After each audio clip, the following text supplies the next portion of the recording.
Hello everyone, welcome to Prep Task. आज मैं आपके सामने एसबीआई क्लर्क प्री के कट ऑफ की डिस्कशन करने आया हूँ। मैं ये वीडियो इस समय क्यों ला रहा हूँ आपके लिए, ये आपको समझना बहुत ज़रूरी है। ठीक है, देखिए, पहली चीज़, जो भी मैं कट ऑफ डिस्कस करूँगा ये 2018, 19 और 20 इनसे रिलेटेड ये कट ऑफ है। ये 18, 19 और 20 में क्या क्या कट ऑफ रहे हैं डिफरेंट स्टेट्स के, मैं सिर्फ इनकी बात करूंगा और साथ ही साथ ये भी बता दूं मैं सिर्फ प्री के कट ऑफ की बात करने वाला हूं। ओके, अच्छा, तो अब मैं बात करता हूं कि मैं ये वीडियो क्यों लाया आपके लिए इस समय। देखिए, आई होप आप सबकी प्रिपरेशन अच्छे से चल रही होगी। अब इन आखिरी के 8 दिनों में आपको कुछ नया नहीं पढ़ना है।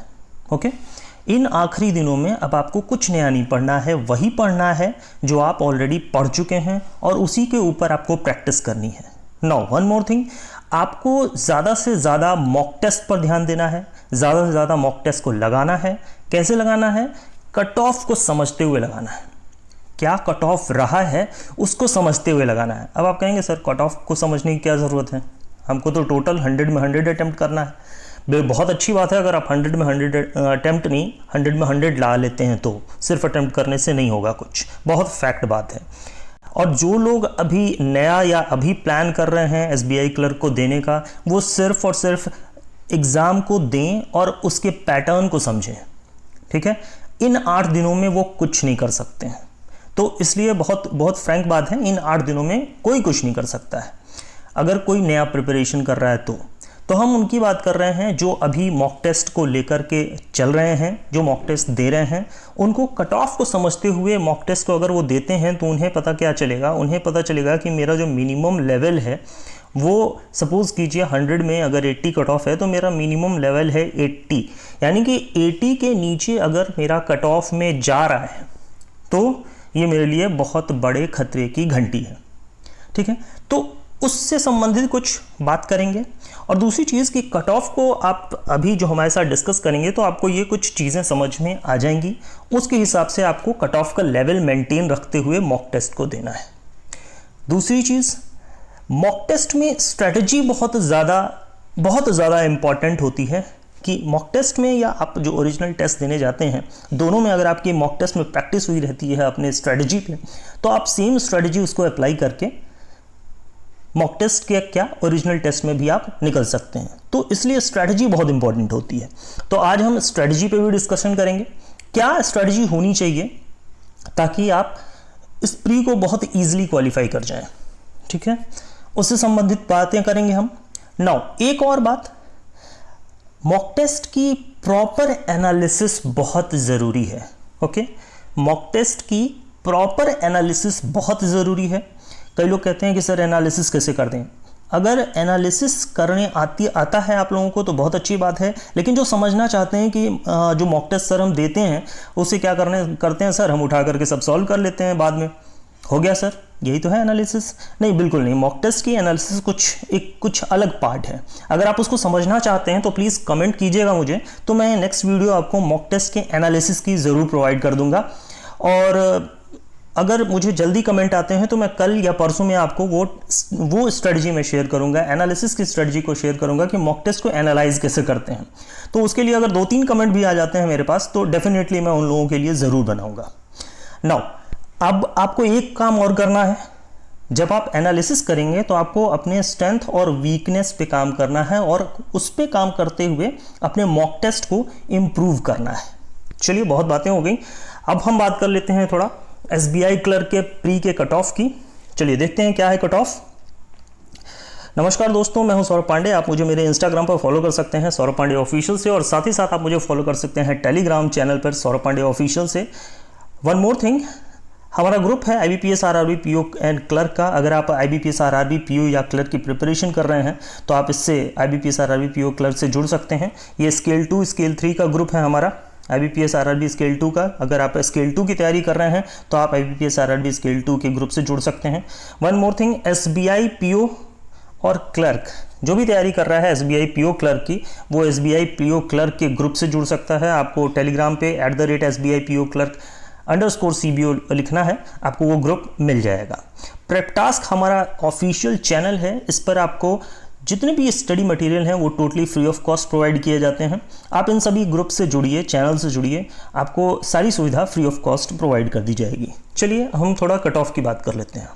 नाउ ये है कट ऑफ, 2020 का कट ऑफ है, इसमें आपको साफ साफ दिख रहा होगा। 2020 का कट ऑफ है, 2019 का कट ऑफ है एंड 2018 का कट ऑफ है। 2018, 2019 और 2020 का कट ऑफ है। मैंने 3 साल का कट ऑफ क्यों लिया है? ताकि आप एनालाइज कर सको कि फ्लक्चुएशंस कैसे होते हैं। ओके, कभी बढ़ता है कभी घटता है, तो ये सारे फ्लक्चुएशंस को आपको ध्यान में रखते हुए अपने प्रिपरेशन को, अपने मॉक टेस्ट को देना है। ओके, देखिए आंध्र प्रदेश में अगर हम बात करें, आंध्र प्रदेश के अगर स्टूडेंट्स कोई देख रहे हैं तो वो समझें बात को। देखिए 2020 में ये SBI का जो प्री का कट ऑफ था, मैं सिर्फ प्री कट ऑफ की बात कर रहा हूँ, प्रीलिम्स का जो कट ऑफ था वो 68 था। 19 में ये 74.75 था और 18 में ये 71 था।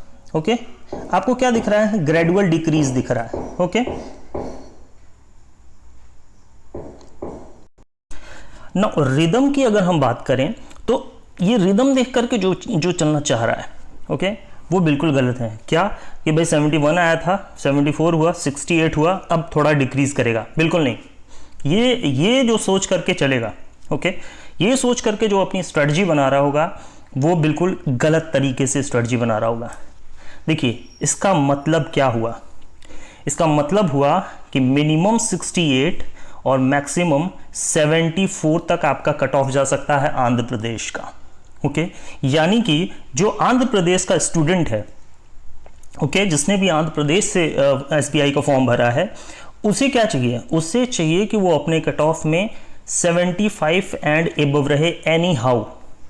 ओके, ठीक इसी तरह से आगे के लोगों की भी स्ट्रेटजी होनी चाहिए, यानी कि और जो स्टेट्स हैं उनकी भी यही स्ट्रेटजी होनी चाहिए। जैसे जो बिहार के स्टूडेंट्स हैं 68, 76 और 66, क्या दिख रहा है? 68 से लेकर के 76, यानी कि 76 एंड एबव मेरा स्कोर एनी हाउ आना चाहिए। ओके, एनी हाउ 76 के एबव मेरा मॉक टेस्ट में आना चाहिए। ये स्ट्रेटजी होनी चाहिए बिहार के स्टूडेंट्स की। चलिए आगे देखते हैं। छत्तीसगढ़ के स्टूडेंट्स की अगर हम बात करें तो 68.75, 67.25 एंड 57.50, क्या दिख रहा है इसमें? सबसे एबव है 68.75, यानी कि 69 से एबव उनके मॉक टेस्ट में मार्क्स आनी चाहिए और उन्हें हर मॉक टेस्ट में ये मेंटेन करना चाहिए। जो भी छत्तीसगढ़ के स्टूडेंट्स हैं उनकी बात की गई। नाउ दिल्ली के स्टूडेंट्स की बात करें, देखिए 76, 71, 71 बहुत इजीली दिख रहा है। 76 हाईएस्ट मार्क है, यानी कि 77 एंड एबव अगर रहता है तो हम बहुत इजीली अपने कट ऑफ को क्रॉस कर जाएंगे। 77 एंड एबव आपकी बहुत इंपॉर्टेंस रखते हैं, ठीक है, दिल्ली के स्टूडेंट्स के लिए। Now one more thing, Gujarat के स्टूडेंट्स के लिए अगर हम बात करें तो देखिए 56, 65, 57, यानी कि क्या दिख रहा है? 66 एंड एबव। गुजरात के स्टूडेंट्स को मॉक टेस्ट में 66 एंड एबव एनी हाउ लाना चाहिए। ये देखिए, मैं ये नहीं कह रहा हूँ कि आपको इससे ऊपर रहा तो काम चल जाएगा, या इससे मैं आपको कम नंबर लाने के लिए नहीं कह रहा हूँ। मैं आपको कह रहा हूँ कि आप गिरते पड़ते हालत में 66 लाओ, ठीक है। अगर आप, बहुत अच्छी चीज़ है कि अगर आप 100 में जो है वो 90 ले आ लेते हो, तो ऐसे स्टूडेंट्स जो हैं उनके लिए तो बहुत कम खतरा है। लेकिन जो 60 पे हैं या 60 उनके जो आ रहे हैं, या 60 और 70 के बीच में जो स्टूडेंट्स मॉक टेस्ट में नंबर ला रहे हैं, उनके लिए चिंता की बात है। उन्हें क्या करना चाहिए? उन्हें 60 की तरफ कम ड्राइव होना चाहिए, उन्हें मैक्सिमम और एबव कोशिश करनी चाहिए, या 70 के एनी हाउ 70 के बॉर्डर में रहना चाहिए। अगर आपके कम आ रहे हैं 60 से, मतलब 70 से कम आ रहे हैं, तो आपको क्या करना चाहिए? हर मॉक टेस्ट में लेवल कैसे मेंटेन करेंगे 70 से एबव का? अगर आप ये जानना चाहते हैं तो प्लीज़ कमेंट कीजिएगा और वीडियो को ज़्यादा से ज़्यादा शेयर कीजिएगा। लाइक ज़रूर करेंगे आप, मुझे पता है। तो ये स्ट्रेटजी कैसे काम करेगी उसके लिए आपको कमेंट करना पड़ेगा। मैं डेफिनेटली आपके लिए नेक्स्ट वीडियो बनाऊंगा, लेकिन उसके लिए कमेंट आएगा, मुझे पता चलेगा कि हाँ आप जानना चाहते हैं, देन फिर आपको वो वीडियो मिलेगी। देखिए हिमाचल प्रदेश की अगर हम बात करें तो 66 कट ऑफ है 2020 का, 71 है, और 68 है, हाईएस्ट क्या गया 71 गया, यानी कि 71 and above, 71 and above Himachal Pradesh के स्टूडेंट्स के लिए होना चाहिए। झारखंड के जो झारखंड से भरे हैं उनके लिए क्या है देखिए 68, वेट अ मिनट, हाँ 68, 75, 69, क्या दिखा 75 एंड एबव, यानी कि हम कहें कि 76 मार्क्स या उससे अधिक marks anyhow mock test में उन्हें मेंटेन करना होगा। कर्नाटका की बात करें तो 58, 48 और 62, यानी कि क्या दिख रहा है हमको 62 सबसे हाईएस्ट दिख रहा है, तो 63 एंड एबव। ठीक इसी तरह से सभी में आपको यही काम करना है। केरला के स्टूडेंट्स की अगर हम बात करें देखिए 69, 78, 69, क्या दिखा 78 सबसे हाईएस्ट है, तो आपको 78 एंड एबव मेंटेन करना होगा केरला के स्टूडेंट्स को। ओके, आगे देखते हैं। नाउ और अदर स्टेट्स की बात करें, जैसे मध्य प्रदेश में देखिए, मध्य प्रदेश में आपने देखा 73 सबसे ज़्यादा है, तो 74 के आसपास मध्य प्रदेश के स्टूडेंट्स को कोशिश करनी चाहिए लाने की। महाराष्ट्र स्टूडेंट की बात करें तो आपको दिख रहा होगा 62 सबसे ज़्यादा है, यानी कि 63 एंड एबव अगर इनका मॉक टेस्ट में आ रहा है तो बहुत अच्छी बात है। उड़ीसा की बात करें तो आप देख रहे होंगे 73 हाईएस्ट है, 74 एंड एबव अगर उड़ीसा के स्टूडेंट्स का आ रहा है तो बहुत अच्छी बात है। चंडीगढ़ की बात करें तो 76, तीसरा डेटा मुझे मिला नहीं, ऐसे कई और राज्य हैं जो उससे छूट गए हैं, स्टेट्स हैं जो छूट गए हैं जिनका डेटा मुझे नहीं मिल पा रहा था, दैट्स वाई उनका डेटा मैं नहीं ले आ पाया हूँ। नो, तो चंडीगढ़ में क्या दिखा 76, यानी कि 77 एंड एबव अगर उनका रहता है, चंडीगढ़ के स्टूडेंट्स का मॉक टेस्ट में आ रहा है, तो वो सेफर साइड अपने आप को महसूस कर सकते हैं, लेकिन उसको और डे बाई डे इंप्रूव करना होगा। पंजाब स्टूडेंट्स की बात इसी तरह से कर लेते हैं, तो 77 दिख रहा है आपको, 77 यानी कि 78 एंड एबव उनके होने चाहिए। हरियाणा स्टूडेंट्स की बात करें तो ठीक इसी तरह से 75 दिख रहा है, 76, देखिए सब आपको क्या दिख रहा है, सब आपको अगर आप ऑन एन एवरेज कहूँ, अगर आप 80 के एबव मॉक टेस्ट में पा रहे हैं तो समझिए आप सेफ साइड हैं। आपका मॉक टेस्ट अगर 80 से एबव आपको दे रहा है तो समझिए कि आप ओरिजिनल एग्ज़ाम में क्रैक कर सकते हैं, डेफिनेटली क्रैक कर सकते हैं। तो इस तरह से आपको सोचना होगा। राजस्थान का देखिए 68, 71, 69, now one more 71 and above. Telangana की बात करें तो 66, 68, 68, नाउ क्या दिखा आपको 68, यानी कि 70 के आसपास तेलंगाना में अगर रहते हैं आप तो फिर आपका सिलेक्शन हो सकता है मेंस के लिए। 62, 61 एंड 60, क्या दिखा आपको 62 हाईएस्ट है, यानी कि 63 अगर तमिलनाडु में आपका आता है तो यहाँ भी आप क्रॉस कर सकते हैं। आगे देखते हैं उत्तर प्रदेश की अगर हम बात करें तो 71, 72 और 69, क्या दिख रहा है उत्तर प्रदेश के स्टूडेंट्स के लिए 73 मार्क्स एंड एबव अगर आता है यूपी के स्टूडेंट्स के लिए, तो वो जाहिर सी बात है एसबीआई को एसबीआई क्लर्क प्रीलिम्स को क्रैक कर सकते हैं। उत्तराखंड की बात करें तो 69, 75, 71, क्या दिख रहा है 76 उत्तराखंड के स्टूडेंट्स के लिए 76, और वेस्ट बंगाल के स्टूडेंट्स के लिए 73 दिख रहा है, तो 74, यानी कि ऑन एन एवरेज अगर हम बात करें तो हमें क्या दिख रहा है कि 79 या 80 अगर आपके ये मार्क्स से ऊपर है तो आप सभी स्टेट्स में लगभग क्रॉस कर जाएंगे बॉर्डर, यानी कि आप किसी भी स्टेट से भर रहे हो आपका सिलेक्शन हो जाएगा मेंस के लिए। आपको इस स्ट्रेटजी से चलना है। अब आपको समझ में आया होगा कि मैं कहना क्या चाह रहा था। आपको ये काम करना है कि मॉक टेस्ट में आपके 80 एंड एबव आपके आएँ, ताकि आपको ये झंझट ही ना रहे कि मैं किस स्टेट से भर रहा हूँ, या भरा है तो वो देखने की ज़रूरत ही ना पड़े, क्योंकि फ्लक्चुएशंस तो सबकी जगह आते हैं, हर जगह आते हैं फ्लक्चुएशंस। तो इस स्ट्रेटजी से आपको चलना होगा। आगे देखते हैं। अब बात करते हैं, जैसा कि सबको पता होगा कि सभी जो आपके सब्जेक्ट्स हैं, सभी सब्जेक्ट्स में आपको 20-20 मिनट मिलता है। पहली चीज़ हो गई 20-20 मिनट मिलता है। इंग्लिश लैंग्वेज में आपको 30 क्वेश्चंस मिलते हैं, क्वांटिटेटिव एप्टीट्यूड में 35 क्वेश्चंस मिलते हैं, और रीजनिंग में भी 35 क्वेश्चंस मिलते हैं, और सभी जो होते हैं वो 100 मार्क्स के होते हैं। ठीक है, 100 क्वेश्चंस होते हैं, 100 मार्क्स के होते हैं, और 60 मिनट्स होते हैं। ये मैक्सिमम लोगों को, आप लोग प्रैक्टिस कर रहे हैं तो आपको ज़्यादा अच्छे से पता होगा। नाउ अब बात करते हैं कि इसमें क्या हो सकता है, इसमें कौन सी स्ट्रेटजी लगाई जा सकती है, क्योंकि भाई सबके तो मिनट्स डिवाइड हैं, सबके टाइम डिवाइडेड हैं। अब कौन सी स्ट्रेटजी लगेगी? देखिए, स्ट्रेटजी ये होती है कि जो भी आपको आसान सवाल हैं, ठीक है, जो भी आपके लिए, जो आपको बहुत अच्छे से आते हैं, या हम कहें कि आपकी जो स्ट्रेंथ है, ठीक है ना, मैंने आपसे कहा था आपको स्ट्रेंथ पे काम करना है। जो आपका स्ट्रेंथ है, ठीक है, किसी भी सब्जेक्ट का हो, इधर it is English, quantitative aptitude, reasoning ability, किसी भी सब्जेक्ट का हो, तो जो आपका स्ट्रेंथ है उसको आप पहले अटेम्प्ट करो। ओके। इंग्लिश में सपोज कीजिए आपको पैरा बहुत अच्छा आता है, यानी कि कॉम्प्रिहेंशन जो है वो बहुत अच्छे से आता है, ठीक है, या किसी को पैरा जम्बल्ड बहुत अच्छे से आता है, या हम कहें किसी को क्लोज टेस्ट बहुत अच्छे से आता है। तो जो आपका सबसे स्ट्रेंथ वाला पार्ट है उसको आप सबसे पहले अटेम्प्ट करो। क्यों? रीज़न क्या है सबसे पहले अटेम्प्ट करने का? Psychological effect. अगर आप इसको सबसे पहले अटेम्प्ट करते हो तो सबसे कम समय में इसको अटेम्प्ट करोगे, पहली चीज़। और दूसरी चीज़, आप इससे आपका जो मॉरल होता है वो हाई होता है, ठीक है, आपका मॉरल बूस्ट होता है। और देन फिर आप स्ट्रॉन्ग क्वेश्चंस को, जहां आप वीक हो वहां लड़ने में आपको ज़्यादा आसानी होती है और आप उसको बहुत ईजिली टैकल कर सकते हो।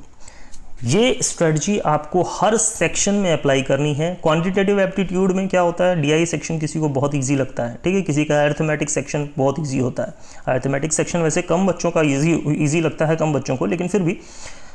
तो करना क्या है, जिसको डीआई लगता है, ठीक है, जिसको अरिथमेटिक सबसे हार्ड लगता है, ओके, वो सबसे लास्ट में अरिथमेटिक को टच करो। क्यों? क्योंकि तब तक डीआई और सभी चीज़ें उनकी बन चुकी होंगी, तो उनका टाइम लॉस नहीं हो रहा होगा। एक्स्ट्रा टाइम जो भी होगा वो अरिथमेटिक पे दे रहे होंगे, ओके।